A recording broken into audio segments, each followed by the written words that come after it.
मात सरस्वती सुमिर के ये धर्म का ध्यान आदि विराजो कंठों में सुदे जयो मम ज्ञान तो जो धाराम स्वामी मेरे ये पूर्ण कर दो आस और लाख कोश पर हम रहे सुरहो हमेशा पास तो कीरत सिंह गुरुदेव के ये चरण नवाऊं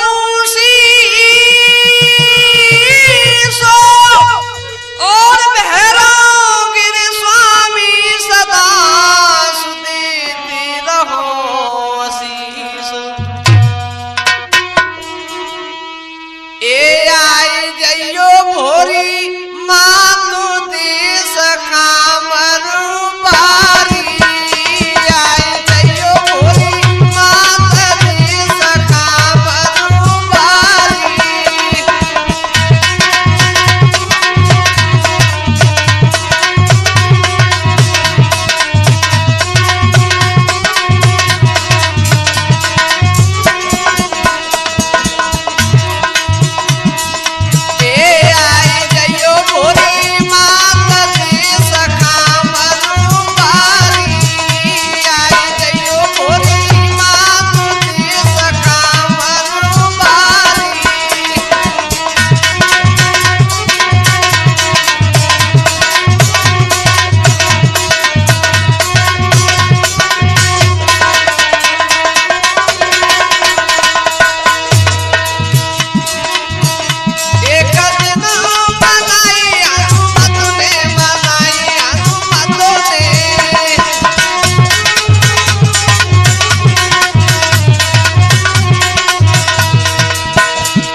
हमारे नौजवान साथी हमारी सीता सावित्री जैसी भूमि पर पलने वाली हमारी माता बहना हो। लीजिए आज हम रघुवीर कैसेट के सौजन से और सत्यवान सावित्री का प्रसंग कहने के लिए जा रहे। संयोजक हमारे रवि चेला कोणर वाले और ढोलक बजा रहे हमारे गुरुदेव रामवीर तूफानी जी आगरा वाले। तो लीजिए प्रसंग कहां से है। तो देखिए सत्यवान सावित्री का आप लोगों तक प्रोग्राम पेश कर रहे और स्टूडियो में बैठे हमारे गिरिराज शर्मा जी, हमारे तूफानी गुरु जी के चेला, हमारे गोलू चेला बैठे भेंगना वाला। कुमारियों के बर नहीं मिला ये जी रहते भूप उदास,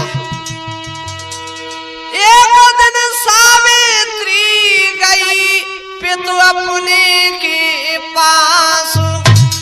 धीरे धीरे राजास्पति अपनी लड़के के लिए कहीं घर मिल जाए तो बर नहीं मिले, और जहाँ बर मिल जाए तो घर नहीं मिले, बहुत बेचैन हो गए, कमजोर हो गए। देखा पिता को दुखित मनो, सावित्री बोली बेन, दिन दिन चोला सूखता रहते बहुत बेचैन। सावित्री ने जवाब दिया, पिताजी कैसे उदास हो रहे हो, कैसे, क्या कारण है? तो अस्पति ने जवाब दिया, हे बेटी, तेरी बर की तलाश में मैंने बहुत नगर घूम लिए, लेकिन घर मिल जाता है तो बर नहीं मिलता, और बर मिल जाता है तो घर नहीं बेटी। लेकिन अब तो मैं तो ही आज्ञा देता हूं। तो क्या बोले राजास्पति? बेटी सावित्री तू तो जइयो, ढूंढे बर अपनों कहूं अइयो।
पसंद कर ली, उसके साथ ही शादी कर दूंगा।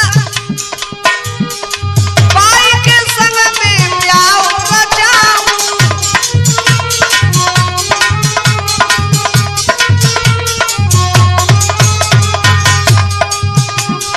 लोग बचना नहीं सुगंध खाऊं।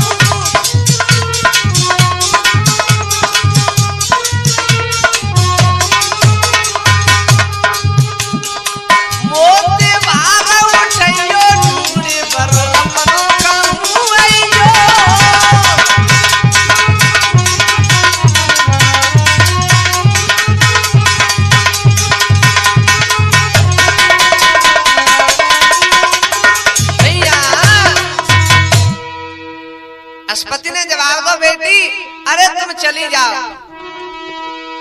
भैया क्या करो? सावित्री ने सुने पिता के वचन जब यदि सावित्री चली हरा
वन में घोर जंगल में पहुंच गई। जब इधर देखा है भैया चंद्रमा सौरो सत्यभान पे नजर पड़ी। सावित्री ने जवाब दो बहना देखो इधर क्या है। सखिया ने जवाब दो कहा देख रही है। सुखा बोली अरे इस डगर पे सखी ए बहना इस डगर पे सखी काट लकड़ी रहा राजसुत के इसकी सकल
सावित्री ने जवाब दो, अरे बहनाओ मैं तो इसको ही पति बनाऊंगी।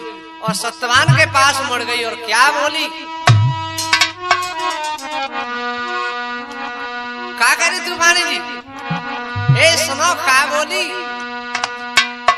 कि बहुत देर से मैं इंतजार में थी, तुम्हें पाते पाते पाते बहुत देर करो जी, तुम्हें पाते पाते बहुत देर करो जी।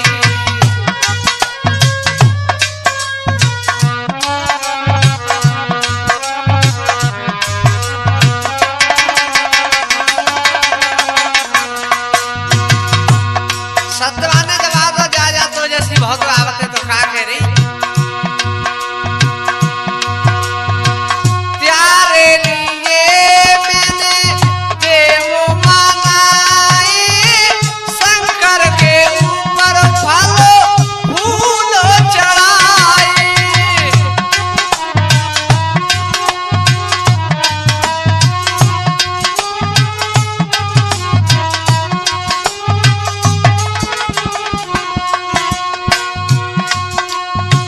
देवी मंदिर जाते, देवी मंदिर जाते, देवी को मनाते, तुम्हें पाते पाते बहुत देर करोगी।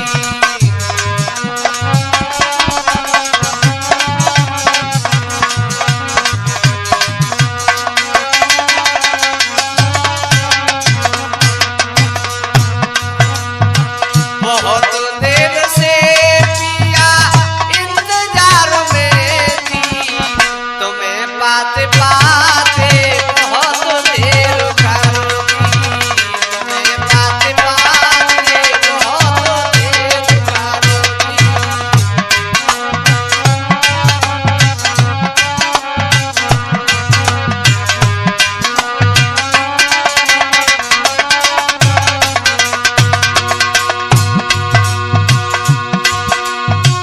हमारी तुम्हारी जोड़ी, ये सुनते हो, हमारी तुम्हारी जोड़ी दीदी ने बनाई, अंबिका तुम मुँह पे देखो भाई ये सहाई।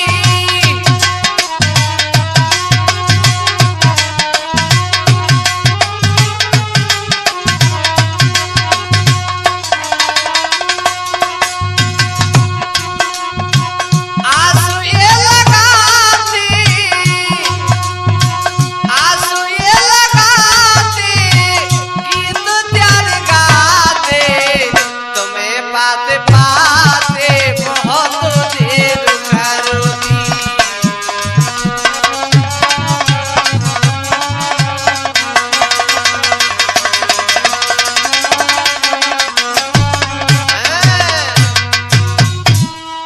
जवाब दो सावित्री ने, अरे नीचे उतर के आओ। सत्यभान ने जवाब दो जा तो जैसी बहुत आवत है, कछु काम जरूर कर भाई, मैं समझ गो तई चाल। तो सावित्री ने जवाब दो, ए सुनो के बहुत जरूरी काम काम कछु और नहीं करवाऊंगी।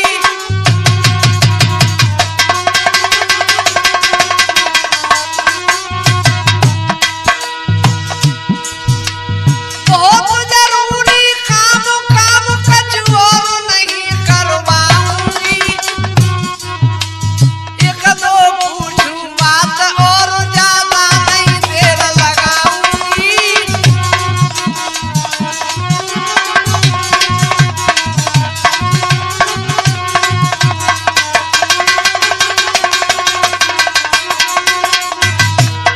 जवाब दो, एक दो बात पूछूंगी, ज्यादा टाइम नहीं लगाऊंगी, आ जाओ उधर आओ ना। सूरत गई समाए सनम, शादी में तुमसे रचाऊंगी, मेरी भई तपस्या सफल, आज पिया अपना तुम्हें बनाऊंगी।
अये शादी ना करते ना पिया बनाते, वैसे ही मोए देर खरारी मुफ्त में। नहीं नहीं मैं तुम्हें पति बनाऊंगी, सच कह रही। तो सत्यवान क्या बोले,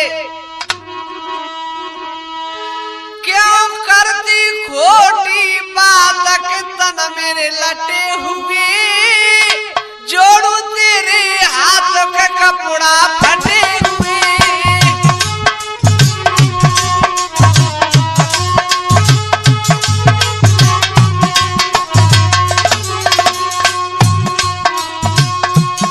ओ भगवान में समझ को सुन ले, देख मेरे कपड़न में जगह जगह गांठ लग रही है, तू राज दुलारी है और जा है यहाँ से।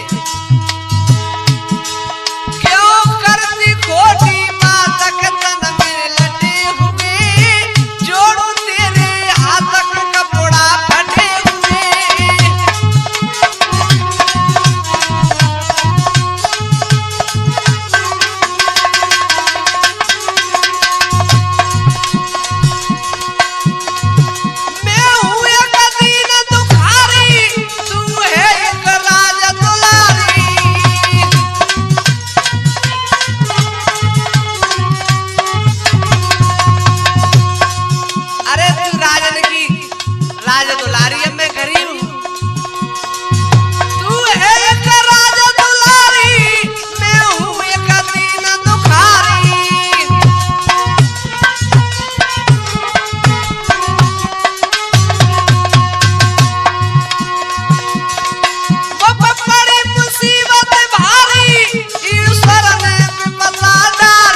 भगवान मैं गरीब हूँ, देख मेरे जगह जगह कपड़ों में गांठ लगने, तू एक राज दुलारिया कहू, राज घराने में चली जा, अपना सुंदर पति देख ले।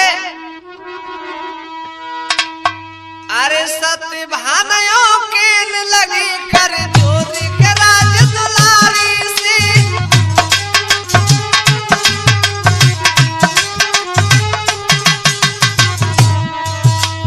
सत्य भानयों के लगी कर जोरी के राज दुलारी से।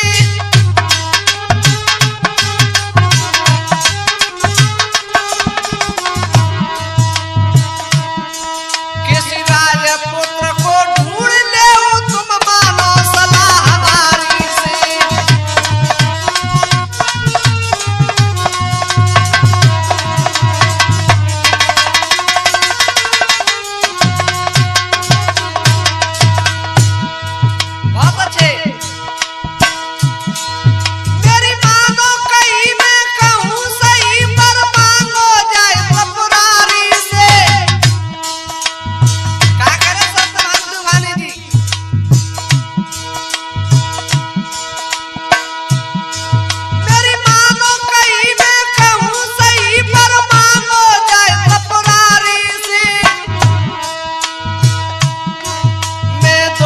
रहूं और भूख सहूं क्यों करती बात भिखारी से।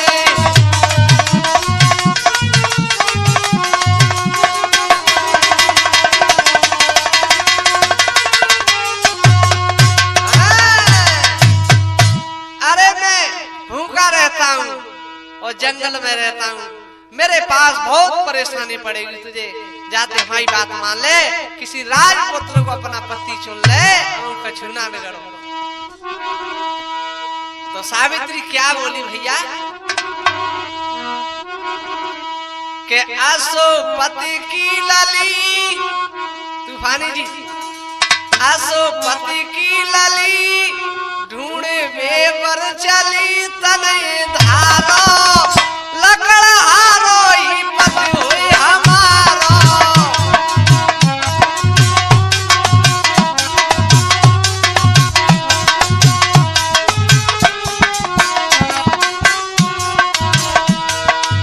सावित्री ने जवाब दो अपने प्रण कर लकड़ा हारो ही पति बने। आसो पति की लली ढूंढने पर चली तने धारो लकड़ा हारो ही पति हुई हमारो।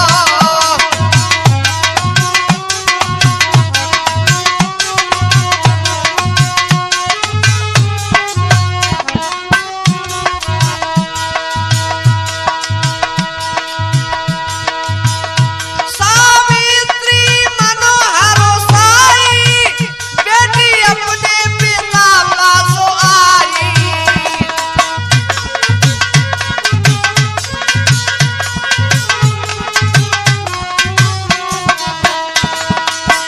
सावित्री अपने पिता के पास आ गई।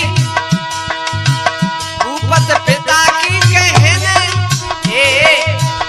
भूपत पिता की कहने ना टोरू बचन तने धारो लकड़ा हारो ही पति हुई हमारो।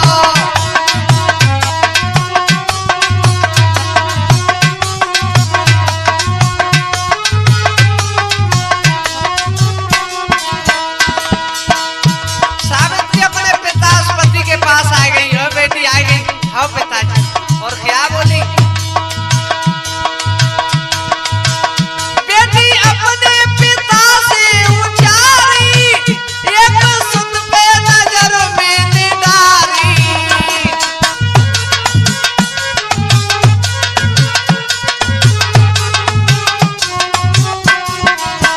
ओ पिताजी सुनो,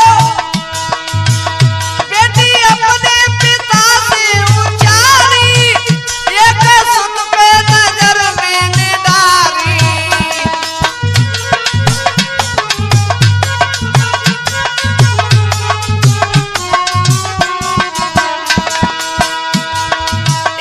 तब से लागी लगन, तूफानी जी, तब से लागी लगन हो गया है मगन मन हमारो लकड़ा हारो ही पति हुई हमारो।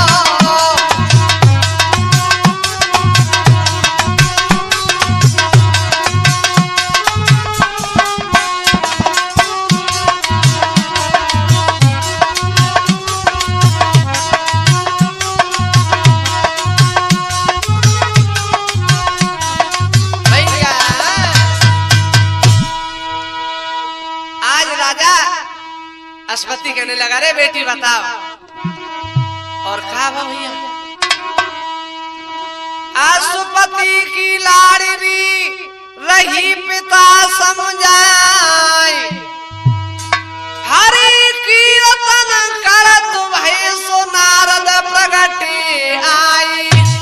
आए हे तब तक नारद जी नारायण हरि करते हुए और आज अस्पति के पास आ गए। सुने सुता के बचन जब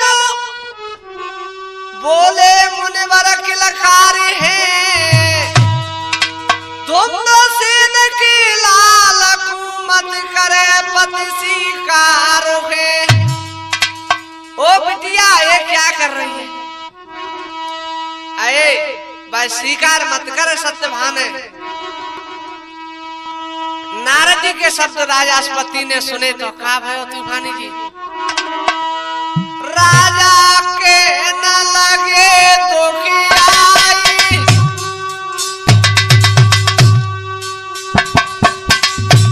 अरे साची बात बताई देव मुनिवर, सबरो भेद देव समझाई, अरे आज्ञा दे दई मैंने सुता को, मन चितो पर ढूंढो जाई, अरे का गलती भई मेरी सुता दे, स्वामी ने कदियो समझाई, और साची में का आग लगी है, मेरे महाराज रोई रोई के राजा गाई राई।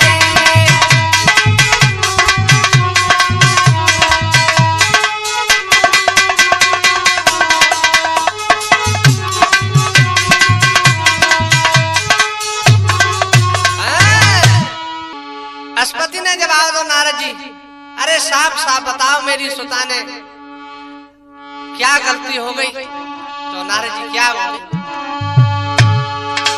नारद कहने लगी समझाई, सुन ले राजन ध्यान लगाई, भई बाबोड़ी है बेटी सावेत्री,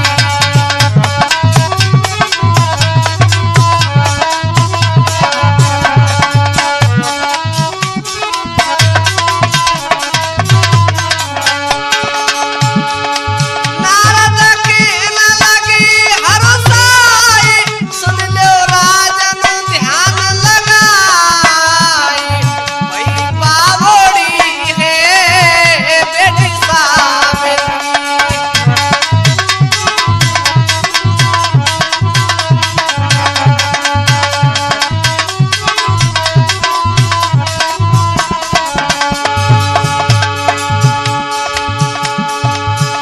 ये ज्ञान ध्यान छोटा, आगे की नाय खबर के,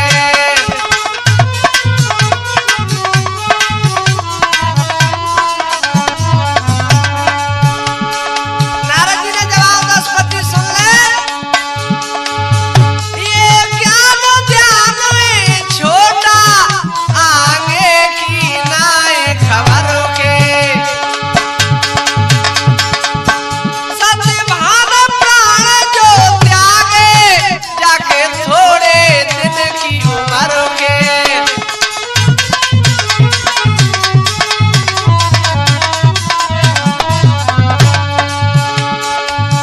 विधिनान लिखो ऐसो लेख, भई बाबोड़ी है बेटी सावेत्री।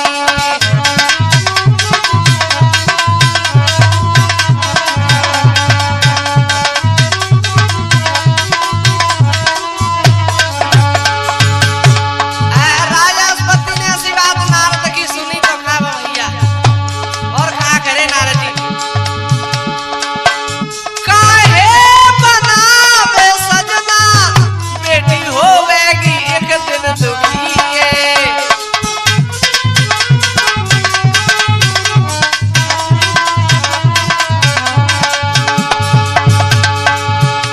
काहे बनावे सजना, बेटी होवेगी एक दिन दुखी है,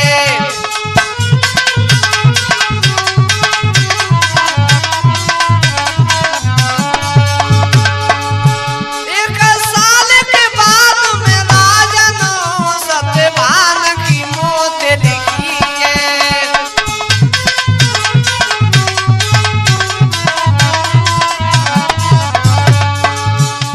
नारद जी कह रहे अस्पति एक साल के बाद सत्यभान की मौत है, मुनि ज्ञानी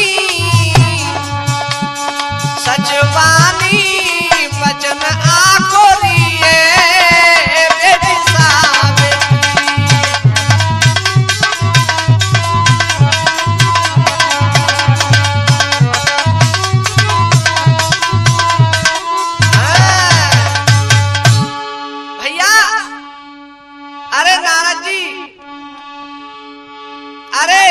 गरीब होता तो गरीबी हटा देता, तन में कोई रोग है तो बीमारी का इलाज करा देता। लेकिन नारद जी ये क्या कह रहे, अरे नहीं,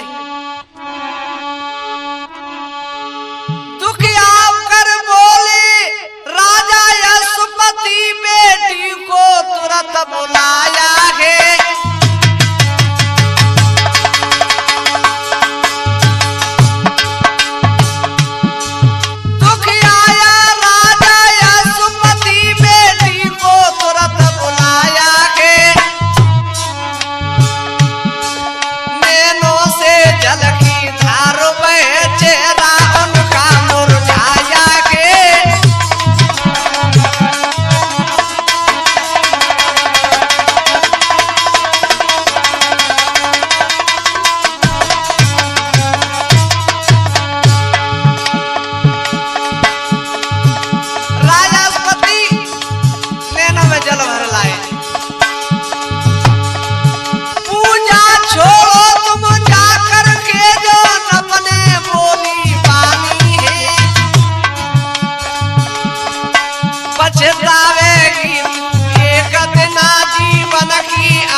सुने, अरे नहीं पिताजी, चाहे कुछ भी हो जाए मैं तो उसको ही पति बनाऊंगी। अश्वती ने जवाब तो बेटी अब हमको छूना बिगड़ो, एक राजपुत्र देख ले और जहां तेरी मर्जी हो वहां चली जा, लेकिन इसे सजना मती बनाए। तो क्या बोली भैया, ए मेरी भाई तपस्या सफल मोई बरो गंगा ने दियो।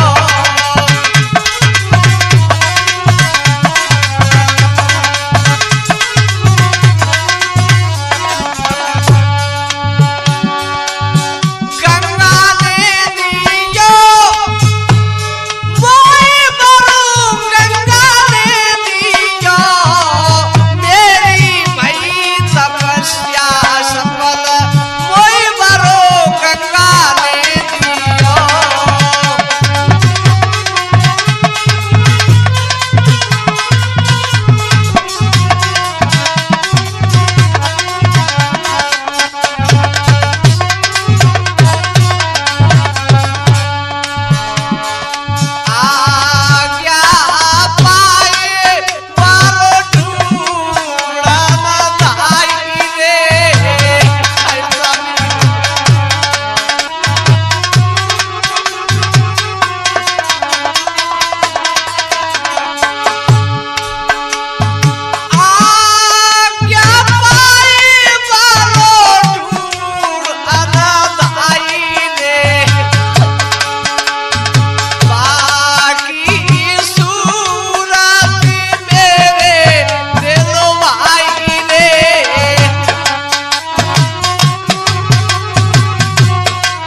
मर जाऊंगी लेकिन शादी करूंगी तो उससे ही करूंगी।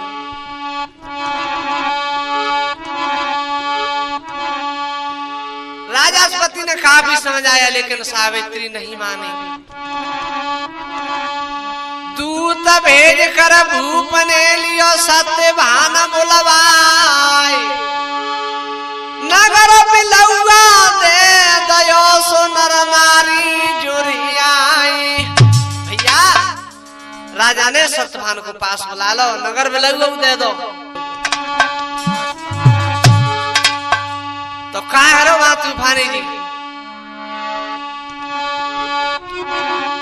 के सावित्री बनी दुल्हनो बने सत्यभान वरना है, कर्मों का लेख लेखा किसी भांत न डरना है।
विदा करते हैं सावित्री को राजास्पति। क्या बोले? बाबुल की दुआएं लेती जा जा तुझे सुखी संसार मिले।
विदा कर दिया और कहेंगे का भो तूफानी जी। सावित्री को साथ ले जी पहुंच गयो निज धाम जी।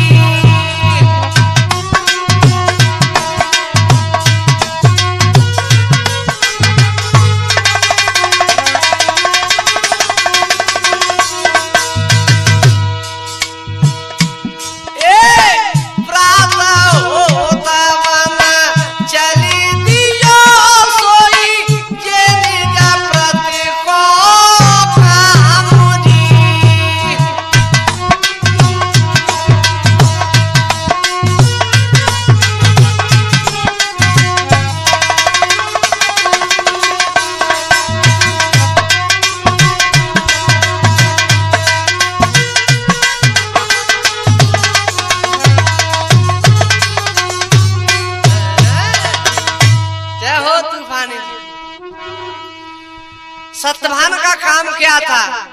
सवेरा हुआ लकड़ी के लिए चला जाता और क्या बोला है सुबह सुबह सत्यवान सावित्री से? सावित्री से कहने लगा सुनो प्रिय मेरी बाम, माता पिता की सेवा करना यही तुम्हारो काम। हे प्रिय तुम माता पिता की सेवा करो, यही तुम्हारा धर्म है। अब नारद के वचन और मैया के सावित्री को आ रहे, अब दिन दिन चोला सूखने लगा। कहा तूफानी जी के सावित्री रे दुखी के तनय अब सूखी गयो भैया।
सत्यवान ने जवाब दिया मैया खाना तो बस खाती हो, नहीं बेटा तू पूछ ला मन तो कबू ना लगी।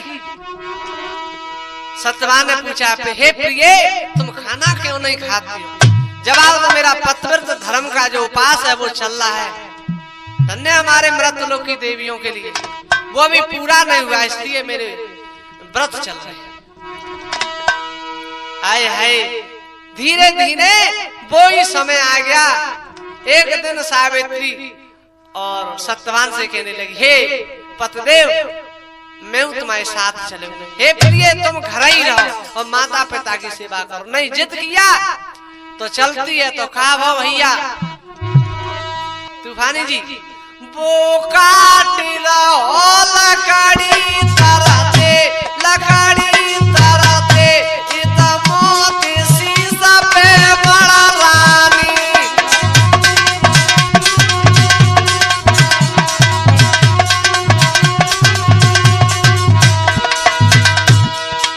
भैया समय तो ब्रह्म न टाले पाओ।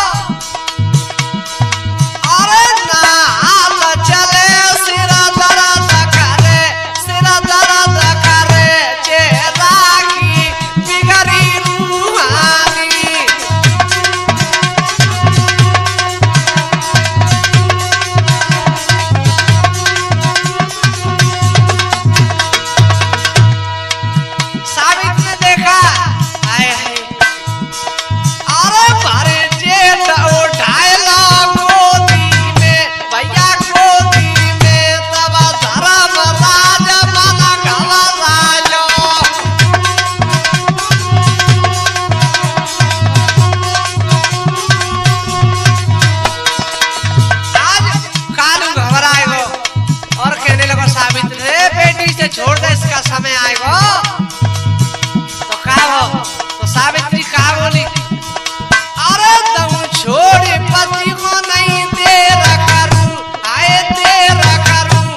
इतने जाए छोड़ दे, जवाब दो, ले छोड़ देती हूँ लेकिन वरदान दो। तो मांगले क्या मांगती है? तो का भयो?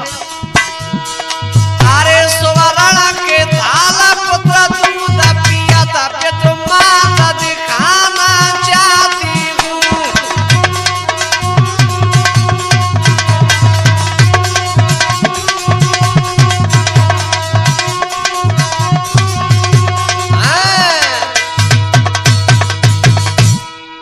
यमराज ने जवाब दो, जाए मस्त ऐसा ही होगा।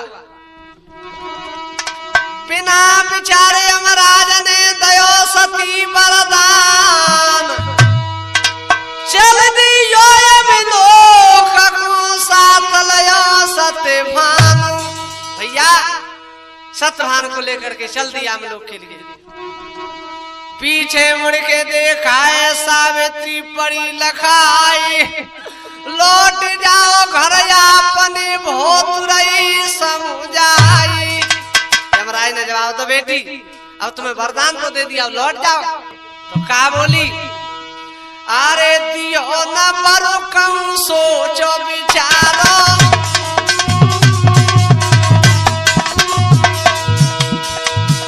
ए दियो न मरो कम सोच विचारो।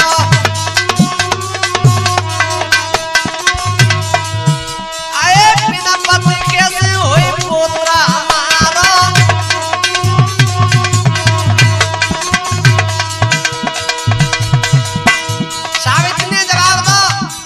वरदान तो दे ले लेकिन सोच समझ के नहीं दे। और दियो न वरु कहूं सोचो विचारो, बिना पति कैसे होए पोतरा हमारो।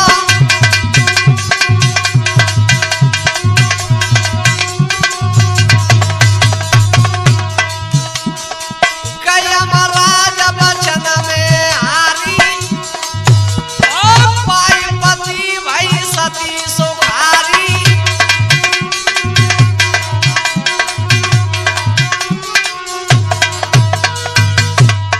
यमराज वचनों में घिर गए, जा बेटी तेरा पति तुझे वापस देता हूँ। सत्यवान को साथ लो और खाओ। ओ